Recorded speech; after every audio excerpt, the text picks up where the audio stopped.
నిర్ణయాధికార స్థానాలలో ఉన్నవారి విధానాలే పాలనా తీరుతెన్నులను నిర్దేశించినప్పటికీ సాధారణంగా ఆ పాలనకు గణాంకాల పునాది ఉంటుంది.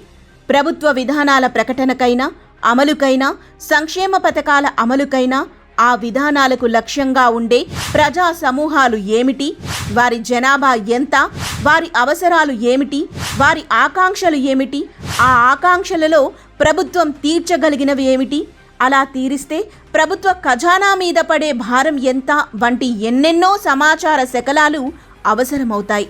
ఆ సమాచారంలో అత్యధిక భాగం ఒక్కోసారి సమాచారం మొత్తంగానే గణాంకాల మీద ఆధారపడుతుంది. సమాజ స్థితిని ఖచ్చితంగా నిర్దిష్టంగా ప్రకటించే ఆ గణాంకాలు ఎవరు ఊహించి కనిపెట్టజాలనివి.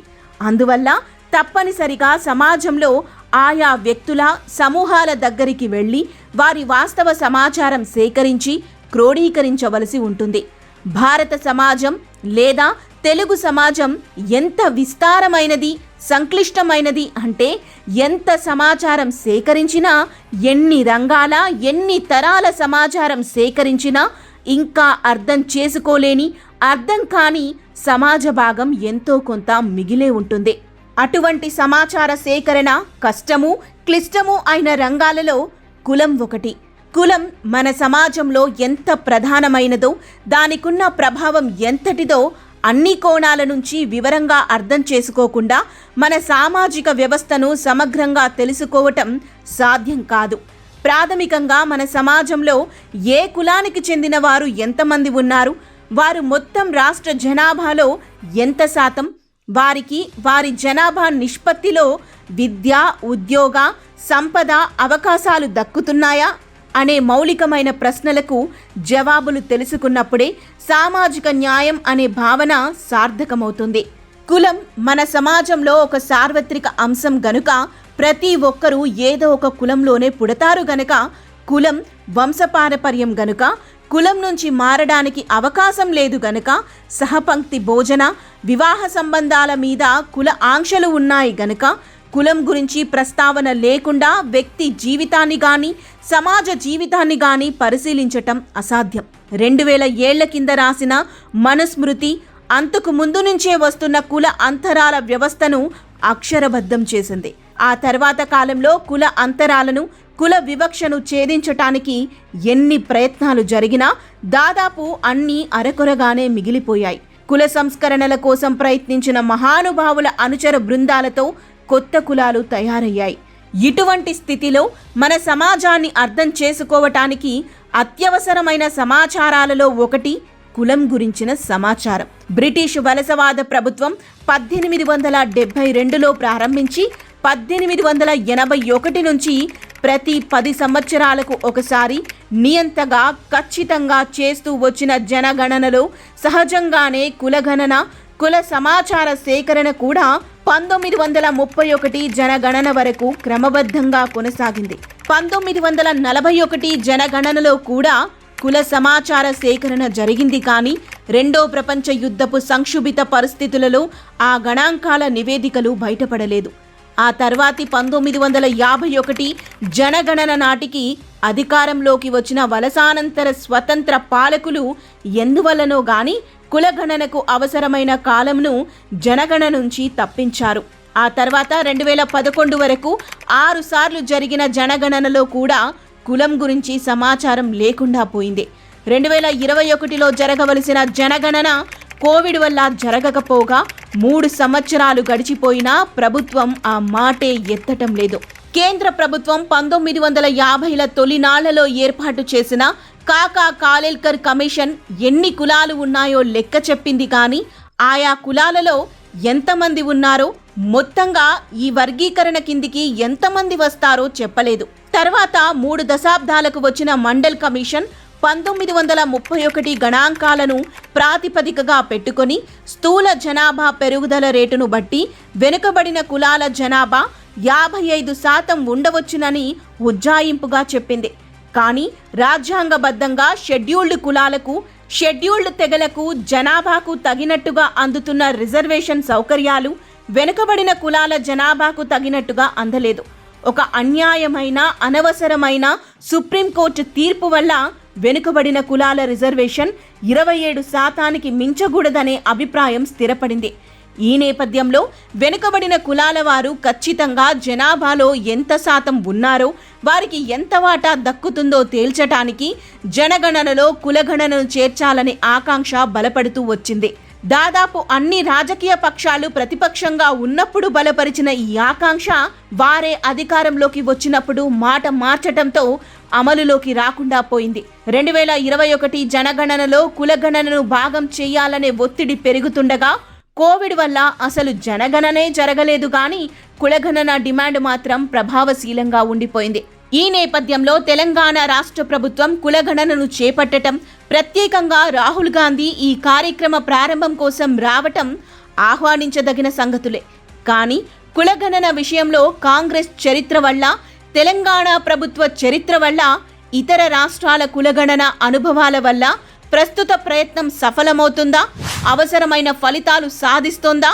ఈ కులగణన గణాంకాలతో నిజంగా వెనుకబడిన కులాలకు ఏమైనా మేలు జరుగుతుందా అని అనుమానించవలసి వస్తున్నది. ప్రస్తుతం జరుపుతున్న కులగణనను దాని తార్కిక ముగింపుకు తీసుకుపోవటం అంటే ఆ గణాంకాల మీద ఆధారపడిన అభివృద్ధి, సంక్షేమ పథకాలు ప్రకటించటం ఈ ప్రభుత్వం చేస్తుందా? అలా చేసే చిత్తశుద్ధి ఉందా? లేక ఒక కుల సమూహాన్నో, కొన్ని కుల సమూహాలను ఆకర్షించటానికి, భ్రమల్లో ముంచటానికి ఒక ఎత్తుగడగా మాత్రమే ఈ ఆర్భాట ప్రయత్నం చేస్తున్నారా? ఈ అనుమానాలకు కారణాలున్నాయి. కులగణన విషయంలో కాంగ్రెస్ చరిత్ర చూస్తే దాదాపు 10 సంవత్సరాల క్రిందట సిద్ధారామయ్య ముఖ్యమంత్రిగా కాంగ్రెస్ జనతాదళ్ మిశ్రమ ప్రభుత్వం కర్ణాటకలో కులగణన ప్రయత్నాలు ప్రారంభించింది.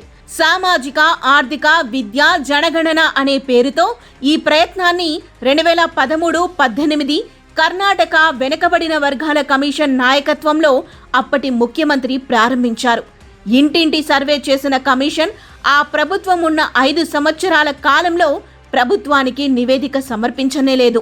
ఆ తర్వాత అధికారానికి వచ్చిన జేడీఎస్ ముఖ్యమంత్రి కుమారస్వామి కమిషన్ నివేదికను స్వీకరించటానికి నిరాకరించారు. తర్వాత ఎన్నికల్లో గెలిచిన భారతీయ జనతా పార్టీ ప్రభుత్వం కూడా నివేదికను పట్టించుకోలేదు.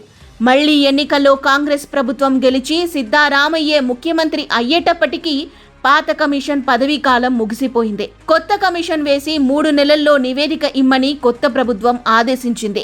అలా ప్రభుత్వానికి నివేదిక అంది ఇప్పటికి 8 నెలలు గడిచాయి. కానీ నివేదికను బయటపెట్టలేదు.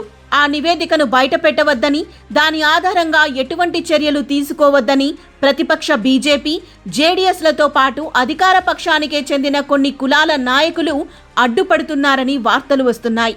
మరొక రాష్ట్రంలో కులగణన జరపటానికి ఎంతో ఉత్సాహపడుతున్న కాంగ్రెస్ అధిష్టానం 10 సంవత్సరాలుగా, కనీసం 10 నెలలుగా దుమ్ము పేరుకుంటున్న కర్ణాటక జనగణన నివేదిక గురించి పల్లెత్తు మాట మాట్లాడటం లేదు. అసలు భూ కుంభకోణాలలో ఇరుక్కున్న ముఖ్యమంత్రి ప్రజల దృష్టి మళ్లించటానికే కులగణన నివేదిక విడుదల గురించి మాట్లాడుతున్నారని విమర్శలు వస్తున్నాయి. కర్ణాటకలో కాంగ్రెస్ ప్రభుత్వ హయాంలో ఇంతకాలంగా కులగణన విషయంలో జరుగుతున్న ప్రహసనమంతా తెలంగాణలో కూడా పునరావృతం కావటానికే ఎక్కువ అవకాశం ఉంది. వెనుకబడిన కులాలను ఆకర్షించటానికి ఈ ఆర్భాటమంతా చేసి కర్ణాటకలో లాగానే 10 సంవత్సరాల పాటు కులగణన నివేదికను తొక్కిపట్టినా ఆశ్చర్యం లేదు. మరొక ఉదాహరణ చూస్తే నితీష్ కుమార్ నాయకత్వంలో బీహార్ ప్రభుత్వం కులగణన జరిపి గత అక్టోబర్ 2న నివేదిక బయటపెట్టింది. అది ఒక ముందడుగే అయినప్పటికీ ఆ నివేదిక ఆధారంగా వెనుకబడిన కులాల రిజర్వేషన్లు పెంచటానికి రాష్ట్ర ప్రభుత్వం ప్రయత్నించినప్పటికీ ఆ ప్రయత్నాలు ఇప్పుడు సుప్రీంకోర్టు ముందు వివాదంలో చిక్కుకుని ఉన్నాయి. బీజేపీతో పొత్తు లేకముందు కులగణన జరిపిన నితీష్ ఇప్పుడు పొత్తు కుదిరినాక కులగణన మీద ఆసక్తి కోల్పోయాడు. ఆ కులగణన నివేదిక మొత్తం రాష్ట్రంలో వెనుకబడిన కులాల జనాభా 63% వంటి కొన్ని ముఖ్యమైన అంశాలు లేవదీసినప్పటికీ అందులో కూడా పొరపాట్లు, హస్తలాఘవాలు ఉన్నాయి. రాష్ట్రంలోని 209 కులాల్లో ఏ ఒక్క కులపు జనాభా 5% మించి లేకపోగా గ్వాల, అహిర్, గోరా, ఘాసి, మెహర్, సదగోప్, లక్ష్మీనారాయణ్ గోలా అనే 7 కులాలను యాదవ్ కులంలో కలిపేసి ఒక్క యాదవ్ కులం జనాభా మాత్రమే 2 అంకెల కన్నా ఎక్కువ ఉన్నట్టుగా చూపించారు. తెలంగాణలో ప్రస్తుత జనగణనలో కూడా ఇటువంటి జిమ్మిక్కులు, ఆశ్రిత పక్షపాతాలు జరగబోవనే హామీ ఏమీ లేదు.